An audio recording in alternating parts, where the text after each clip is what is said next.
सुधांशु जी, जिस तरीके से इस आपदा काल में ढील देने की तरफ हम बढ़ रहे हैं, लॉकडाउन को लिफ्ट करने की तरफ बढ़ रहे हैं और थोड़ी बहुत ढील दी गई, शराबों की दुकानों पर लंबी लंबी लाइन लगी और पहले दिन ही यानी 4 तारीख को हमने लॉकडाउन 3 शुरू किया और 5 तारीख को 3900 करीब करीब 4000 के आसपास अब तक के सबसे ज़्यादा कन्फर्म पॉजिटिव केसेज मिले और 195 लोग अपनी जान से हाथ धो बैठे और सभी कोरोना संक्रमित मरीज थे। हेल्थ मिनिस्ट्री की प्रेस कॉन्फ्रेंस में संयुक्त सचिव लव अग्रवाल ने यह जानकारी दी।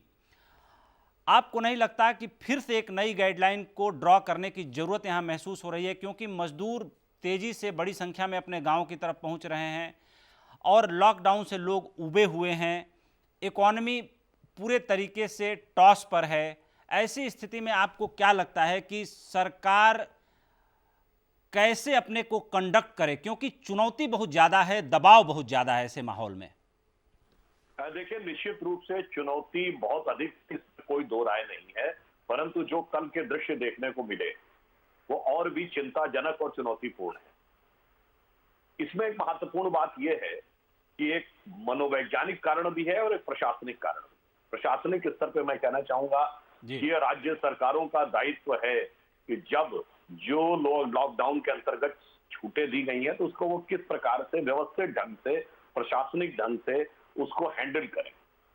दूसरा एक मनोवैज्ञानिक कारण भी है कि चूंकि इतने लंबे समय से लॉकडाउन चल रहा था तो हो सकता है लोग पहली बार में जब छूट निकलती है तो कुछ जरूरत से ज्यादा तरीके से बाहर आ जाते हैं, परंतु इस ढंग से बाहर आना एक बहुत ही गंभीर और चिंताजनक बात है। तो मेरा ये मानना है कि जहां तक केंद्र सरकार की बात है, केंद्र सरकार राज्य सरकारों को पूरा सहयोग देने को तैयार है और मैं यह भी कह रहा हूं कि लगभग सभी राज्य सरकारें एक आध अपवाद स्वरूप छोड़कर पूरी तरीके से सहयोग कर भी रही। परंतु अब धरातल के स्तर के ऊपर ये सोशल डिस्टेंसिंग हो अथवा जिन दुकानों को छूट मिली, अब खासकर शराब की दुकानों को जो दिखाई पड़ा वो अपने आप में बड़ा विचित्र था।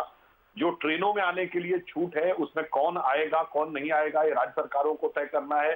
तो मेरे विचार से राज्य सरकारों का दायित्व और गंभीर और चुनौतीपूर्ण हो गया है।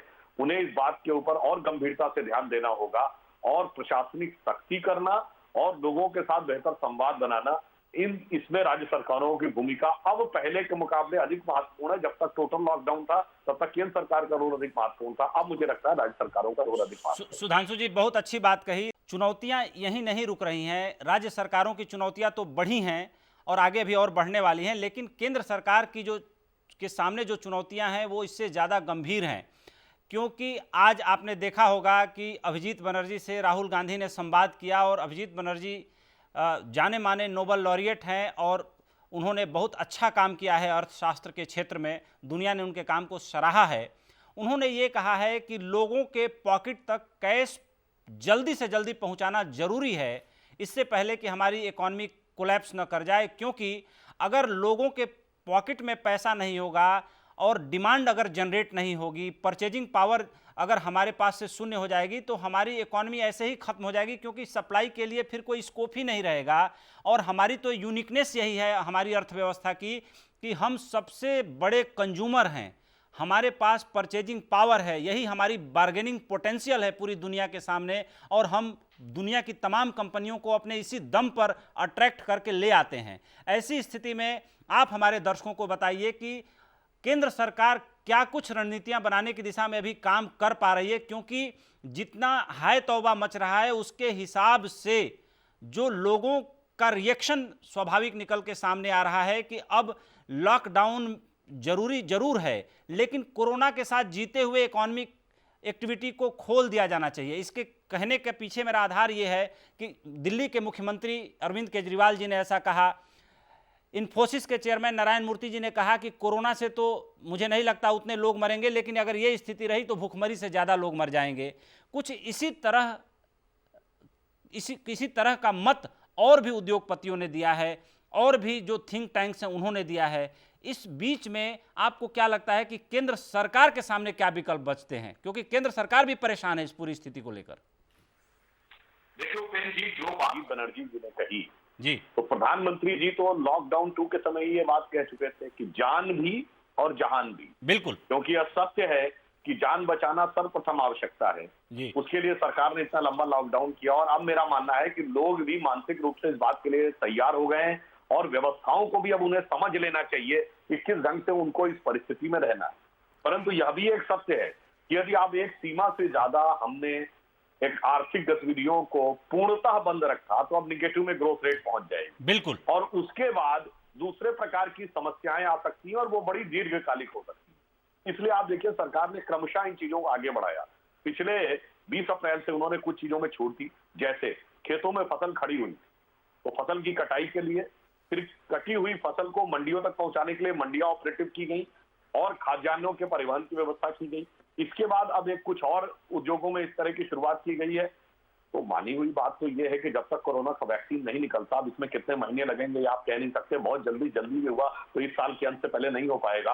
तो उससे पहले तो हमें एहतियात के साथ रहना सीखना होगा। परंतु मैं यह भी ध्यान दिलाना चाहता हूं, अभिजीत बनर्जी जी ने यह भी कहा मुंबई के संदर्भ में कि मुंबई में जो परिस्थिति है वहां मजदूरों और श्रमिकों को उत्तर प्रदेश, बिहार या अन्य राज्यों में ले जाने के लिए उसमें जो प्राथमिक दायित्व है वह राज्य सरकार का है। बिल्कुल कहा यह उन्होंने। भी उन्होंने बोला है और राहुल गांधी जी के साथ संवाद में बोला है। तो इस यथार्थ को भी स्वीकार करना चाहिए। और यहां पर मैं कहूंगा कोई आरोप प्रत्यारोप की बात नहीं है, परंतु ये एक ऐसी लड़ाई है जो मनुष्य जाति के ज्ञात इतिहास की सबसे व्यापक और विस्तृत लड़ाई है। आज तक डॉक्यूमेंटेड हिस्ट्री ऑफ मैनकाइंड में कभी ऐसा नहीं हुआ कि दुनिया के 200 देश एक साथ ऐसी किसी चीज से जूझ रहे हो और दुनिया की पूरी सड़कों पर सन्नाटा हो।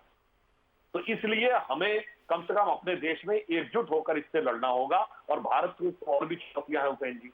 हम दुनिया के एकमात्र देश हैं जहां सुरक्षा कर्मियों और स्वास्थ्य कर्मियों पर हमले हो रहे हैं, जिसके लिए अध्यादेश आना पड़ रहा है। ये दुनिया में चीन कहीं नहीं है। तो इस बारे में भी समाज, राजनीतिक दल और प्रशासन तीनों को मिलकर ही काम करना